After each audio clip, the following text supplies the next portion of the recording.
guys, it's John with your friendly and knowledgeable exercise discussion for today. So I don't know why I've never put these two things together in a way that a lot of people can relate to, because this is an issue that a lot of people they have, and they probably are not going to outright tell you unless, one, they trust you very well, and two, you don't go blabbing to other people about your issues or their issues, you know, that kind of thing. So basically, what I'm talking about is anxiety. So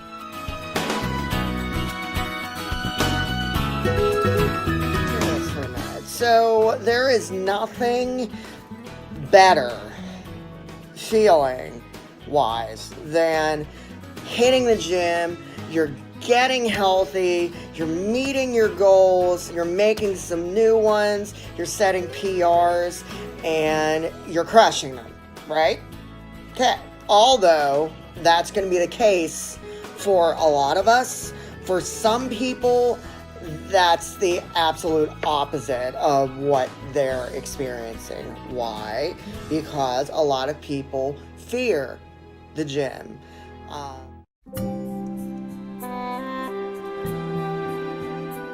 me break this down for you. So basically what I'm talking about is anxiety and depression. So statistically wise, in the United States today, anxiety disorders are the most common mental health diagnosis. So it basically affects close to probably more than 40 million adults. So that's, if you break that down percentage wise, that's 18.1% of the United States population. So that's a lot. In the fitness industry, the wants and the need for personal trainers are growing, and it given by society guideposts, and you need to get in shape, and everybody's isms about getting healthy and that kind of a thing. That's rightfully so, that personal trainers are in demand at this point in time. So personal goals, they're always changing and they're always being met, and then again you would have to set new ones. It kind of makes sense, in my mind at least, that you would want to have somebody be able to guide you on the right path. But what this got me thinking at the beginning of the week, because I saw somebody who had extremely high anxiety, and they were in their teens. So on the anxiety part, it's although mine is nowhere near as high as this person's was, but I can relate to the being anxious part in certain situations. The age thing, I really can't, say, because my anxiety developed just a few short years ago. So as an adult, you kind of learn different mnemonics, different mechanisms, and just coping devices to deal with your anxiety and depression. And anybody who is an adult and they suffer from anxiety or depression, or a depressive diagnosis disorder, they'll be able to tell you that, yeah, that is the case. You have coping mechanisms that you create inside here. So it dawned on me that the question came into my mind: what does a person do if they have elevated levels of anxiety or depression? What do they do? What goes through their head? Also, do these people and individuals see going to the gym as one big cluster F or one big mess? Well, although it's going to seem like you may be trapped in some sort of proverbial straitjacket or some sort of box that you can't break out of, here's some. I kind of did some research, and I also have a background a little bit in mental health. So, reading about anxiety and depression and dealing with people, it's not new to me. In this industry, yes, it is still relatively new. So I have some tips to help make this transition less messy. Anxiety as a whole, what really is going on in your brain and in your body when you have bouts of anxiety. So I can only speak for myself because obviously I'm going through it right along with my body and my brain. So when you've gotten to the point where situations or issues go beyond the idea of just being complicated, or I'm just having a bad day, or something like that, and you dwell on it and dwell on it and dwell on it, and it just gets worse and worse and worse. And in here all the time, you're creating scenarios, either logical scenarios or illogical scenarios, to make yourself into believing that, one, this could hurt me, two, this is totally going to kill my spirit, kill my health, kill my fitness. This is going to make everybody look at me, everybody laugh at me, that kind of a thing. That is when you have crossed the bridge, so to speak, from just being sad and discouraged to anxious, verging, depending on how bad it is, verging on depression. So like any other medical diagnosis, anxiety and depression, it's basically built on a spectrum. So there's a couple different anxiety issues, illnesses, and disorders that are recognized by the AMA in what's called the Diagnostic Statistical Manual. I'm not sure if version 5 is out yet. So basically it's called the DSM. So in there, they have a chapter on depressive disorders. So one of the most common for a lot of people is generalized anxiety disorder. So what is that? So basically generalized anxiety disorder, or GAD for short, because we all like mnemonics in this country.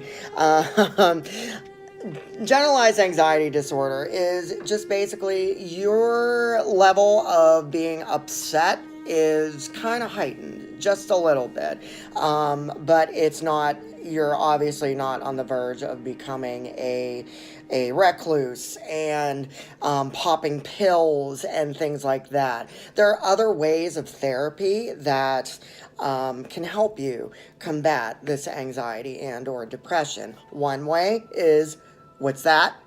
Exercise. Yeah, look at you guys, you're learning. Yeah. So this brings me to my next point. So what's going on in here when you have an anxiety attack or you're just feeling overwhelmed by the situation? So let's take this scenario for example. So you have somebody I answer the phone at the gym. Hi, personal training, this is John.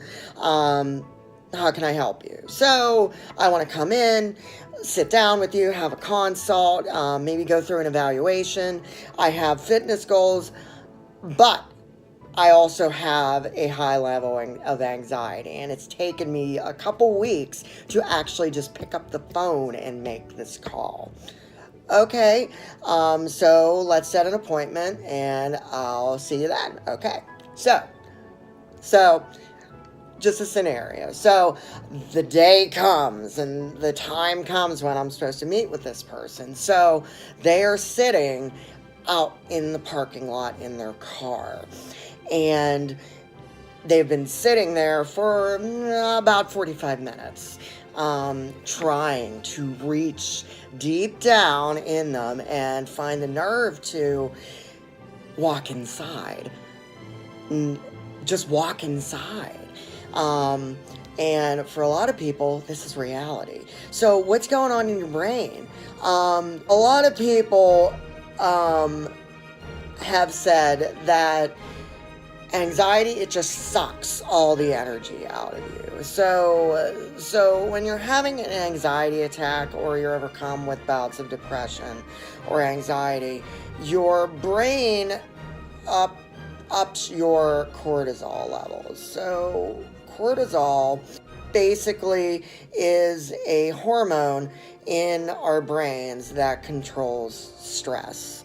So the lower your cortisol levels are, the less stressed you are. The higher your cortisol levels are, the more stressed you are. It's a fight or flight response thing. So when you hear a noise downstairs in the middle of the night and you kind of get on edge, cortisol levels are going up. Same thing goes with anxiety. This person finally comes in, they sit down, I start talking with them, and you can just see that, their breathing is heavier, their posture is a little bit more rigid and less relaxed, and that kind of a thing. So where I come from with my style of personal training, and I know I've said this to you guys before, but my style of personal training is I'm coming from a place where I know how it is when you're dealing with something mentally or physically or both or emotionally. Anxiety and depression, it can be all three of those.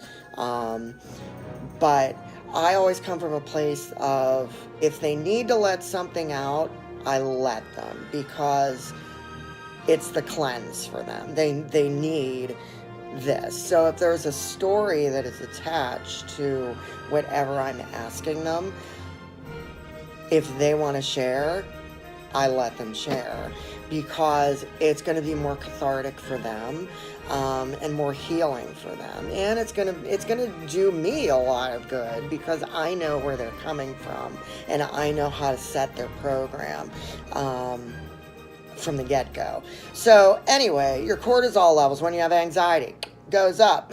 So your focus goes down. Your awareness goes down, because you're stressing out about stuff. Oh, that guy's bigger than me, and he's bench pressing a whole lot more than me. Wow, she looks really good in those yoga pants, and ooh,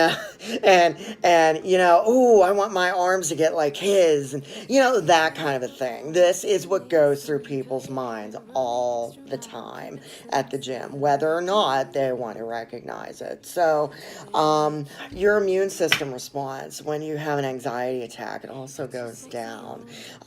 So you're more susceptible to getting sick, and coming down with infection, things like that, if it gets to that point.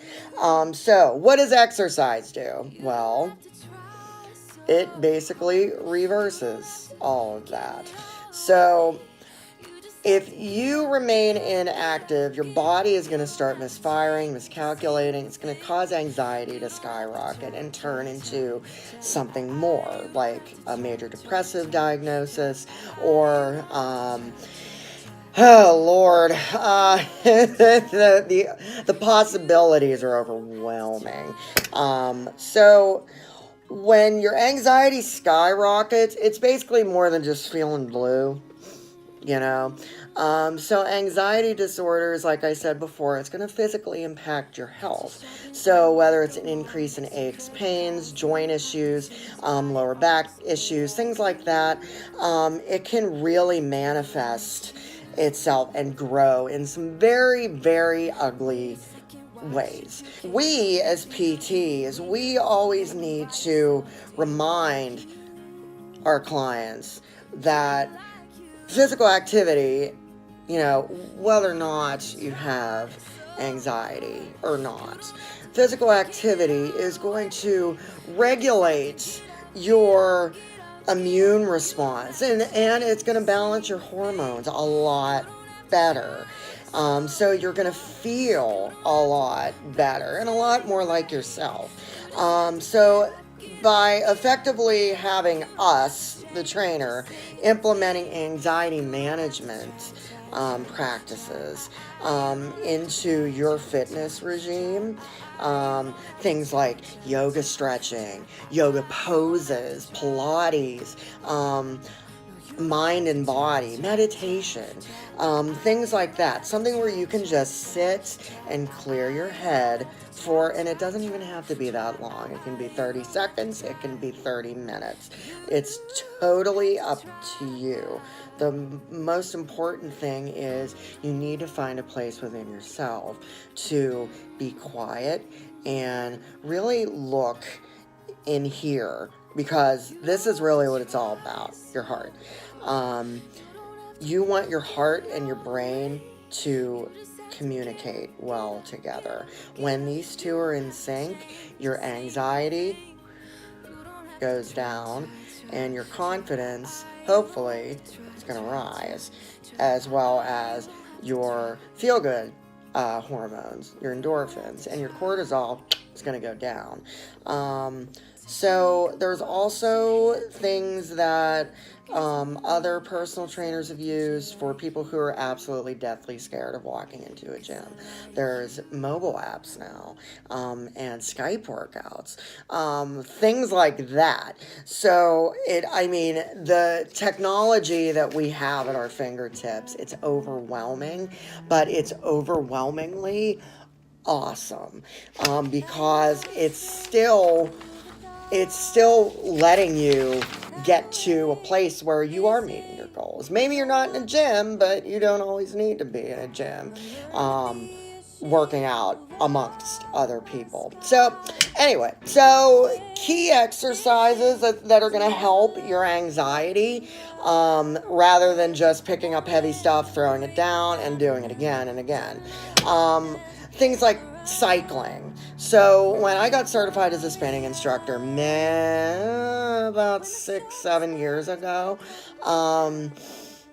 I wasn't into cycling. My first trainer, Andy, he was a spinning instructor at the LA Fitness that I was a member at. And I started taking classes, and I started feeling better. I'm a person where music is going to motivate me a lot. So the combination of cycling and top 40 music is, a good combo for me. So cycling is a way to kind of detach with your everyday life. It's a way to diffuse, and it doesn't require a lot of concentrated mental effort. And the repetitive pedaling is actually going to calm you down, and lower those cortisol levels. And what the repetitive pedaling is also going to do is it's going to release natural antidepressants in your body. So you're going to feel better. That's what happens when people exercise. At the beginning, they might feel crappy, but at the end, they feel really, really good. That's why. So, number 2, swimming. So I don't know how to swim, so obviously this one is out for me. So the laps and the strokes, again, are even if you're not swimming the length of the pool, you're just doing it, in a stationary spot. It's going to calm you down. Those rhythmic motions and steady breathing patterns, it's going to allow you a unique opportunity to relax. And that's what all this is about, guys. It's all about trying to. And over the last few years, especially coming out of a bad breakup and a bad relationship, I've found that just taking a few minutes for yourself every day, just to sit, no TV, no phones, no nothing, just sit and enjoy the silence. Just be present in the moment. So, number 3, I already mentioned it. Yoga. So, the enhanced stretches and the elongated poses, they're all going to benefit you because why? You're concentrating on your breath. And that's slowly going to lower those cortisol levels, hence raising your endorphin levels. It's also going to recenter you to clearing whatever it is that is making you nuts, and making your day less enjoyable. Dancing. I'm a Zumba instructor, so I am the first person to tell you that dancing is a great way to get all the anxious tension out of you. You had a bad day at work, you go take a Zumba class. It's a win. There are no negative benefits here. So in the movie of my personal training life, I'm definitely going to green light this. So dancing also provides opportunities for self-expression. You're also going to channel that inner joy that you have, and it's going to allow you to get it out. It's just going to make you feel. Have you ever seen a person who is like really into the dancing that they're doing? They don't care who's in the room, who's watching them. They don't care if they mess up. It's all about releasing that inner joy that we all have. Right here. It's closer than you think. So, those are just some of the key exercises. It's going to help reduce your stress level. So, I guess how I'm going to wrap this up, because I don't want to make this hugely long. I guess what I want to say is, for all you people who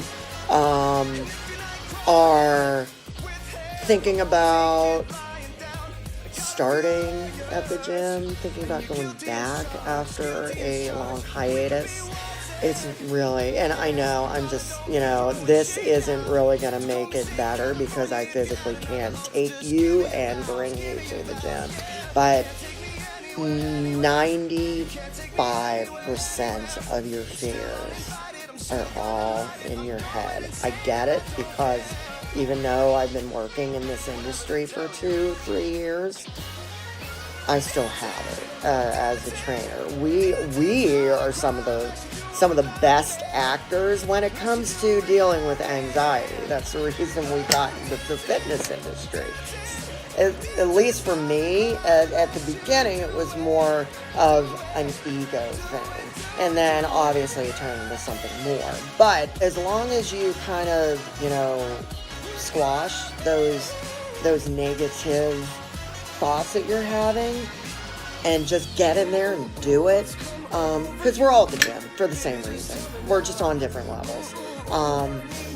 That's going to fare better than not doing it all. For people who are seasoned, people who are powerlifters, CrossFitters, aerialists, you name it, rock climbers, those kind of people, have some patience with the first timers and the newbies, because you were in their place once too.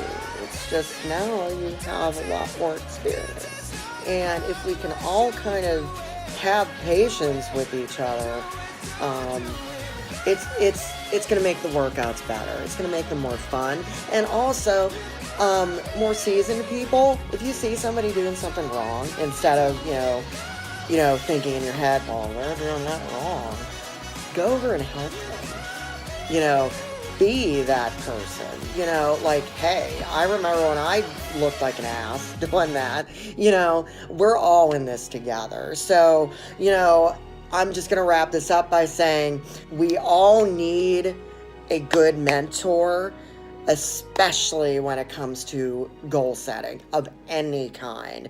I don't know where I'd be if I didn't have my mentor, Jimmy. Hey, Jimmy, if you're watching this, love you, buddy. But we all need to have that person that we can rely on. So, you know what? Instead of, bad mouthing somebody, go over and introduce yourself. Hey, do you want to work out with me? Do you want to work in? Things like that. So, if we all did that, just imagine how much less stressed that we all would be at the gym. So, you get a hold of your anxiety before it gets a hold of you. Okay? So, stay cool out there, guys. It is a scorcher.